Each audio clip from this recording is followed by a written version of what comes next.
Greetings, Helldivers. It's time for the Liberty, your required dose of vitamin D-mocracy. I'm your ever-devoted host and bastion of freedom, Vanguard. As you all know, holding the line against the enemies of the Federation requires commitment, determination, and grit. And no matter the cost, we must always rise to the occasion if we are to make the galaxy a safer place. On today's episode, the release of the next Warbond is on the horizon, but what could it possibly be? A Helldiver encounters what appears to be a new mutation thanks to the Predator strain, and a Bile Titan gets a little more than it bargained for in today's Moment of Valor. But first, and as always, here's your Galactic War Recap.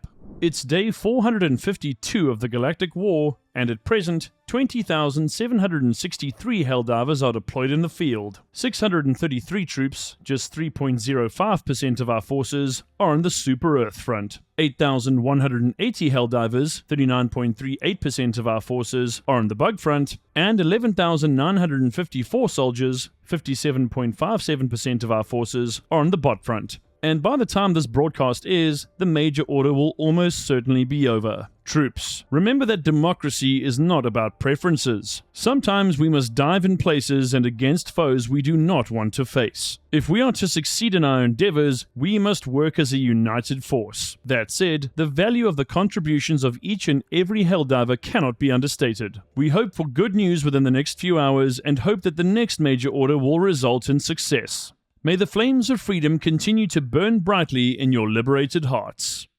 New Warbond Incoming. What will Super Earth deploy next? A fresh Warbond is on the horizon, and while the Ministry of Defense keeps details classified, Helldivers across the stars are already speculating. We fought in jungles, braved frozen hellscapes, and even brought frontier justice to alien worlds with spurred boots and iron sights. Now with the Illuminate shattered and Operation Damage Control coming to an end, a new theme is inbound. The only question is what? Some speculate a Siegebreaker kit could be next, tailored for the brutal, drawn-out conflicts against automaton fortresses. Could we expect reinforced plating, explosive ordnance, and tools built to tear through steel and circuitry? Others whisper about a relic hunter drop, gear inspired by ancient tech and battlefield salvage. With the Illuminate gone, could we be repurposing their ruins into next-gen warfighting gear? Imagine shimmering armor, arcane visors, and prototype energy weapons with untested power. Or perhaps something stranger, a deep ops set, built for low-light subterranean warfare. Perfect for rooting out Termijnids where the sun doesn't shine. Whatever drops next, veterans know the pattern.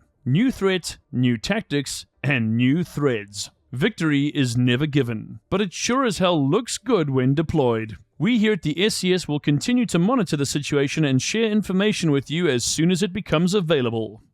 Termijnid bile worm image sparks panic. Ministry of Science confirms it's totally normal. Earlier on, an image posted to SuperEdit by Helldiver Urshar Herzog sent shockwaves through the citizenry. The photograph, captured on the corpse-strewn battlefield of a Termijnid-plagued world, depicts a seemingly dead bug with a grotesquely swollen, worm-like growth bulging from its thorax. Slick, bile green, and pulsating. Speculation erupted instantly. Many cried mutation. Others whispered of bioengineered horrors. A few fringe users claimed the Illuminate had seeded the bugs with latent parasitic weaponry. One particularly distressed commenter referred to it as the spewer of slime. Let us be clear. This is not a mutation. This is not new. It's not even interesting. The Ministry of Science has reviewed the image and issued a formal clarification. The so-called bile worm is simply the result of a localized gravitational shear anomaly during corpse processing. Minor soft tissue distortion under abnormal pressure is a known and completely safe occurrence. It is by no means a threat.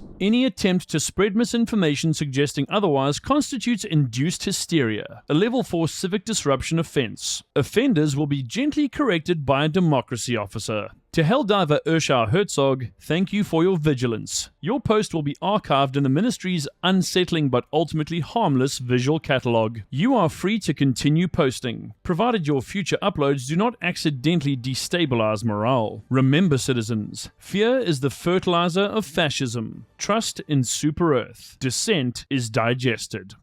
And now for today's Moment of Valor. Termijnid Bile Titan achieves orbit thanks to Helldiver Chino. In what can only be described as awe-inspiringly undignified, a recent clip posted by Helldiver Chino shows a full-grown Termijnid Bile Titan launched high into the upper atmosphere. Legs flailing, bile trailing, dignity entirely absent. The cause appears to be an expertly timed chain reaction involving explosives, orbital bombardment, and what appears to be either pure luck or divine comedic timing. The Titan, which presumably woke up that morning expecting to devour a few Helldivers, instead took an unscheduled one-way trip skyward. No return trajectory was observed. Helldiver Chino, a proud member of the Super Earth Salute official Discord, has earned high praise, and several memes, for the feat. Want a chance to have your finest moments featured in the next Liberty broadcast? Join the official Super Earth Salute Super Discord, submit your clips in the relevant channels, and you too could be the next Helldiver to humiliate the enemy in glorious 4K. Fly safe, Bile Titan. You won't be missed.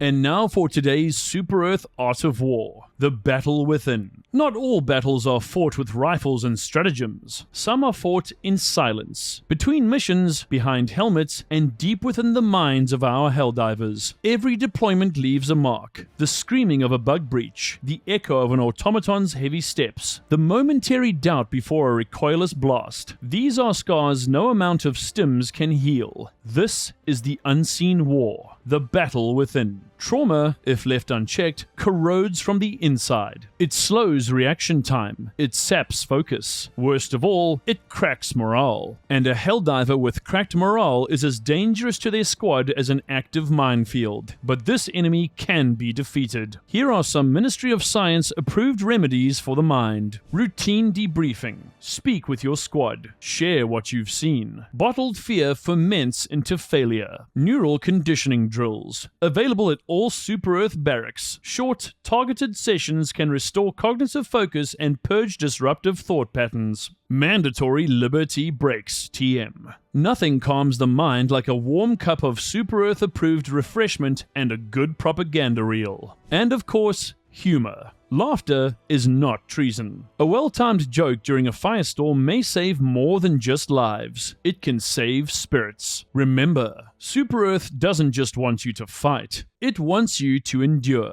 High morale isn't a luxury. It's armor. It's ammo.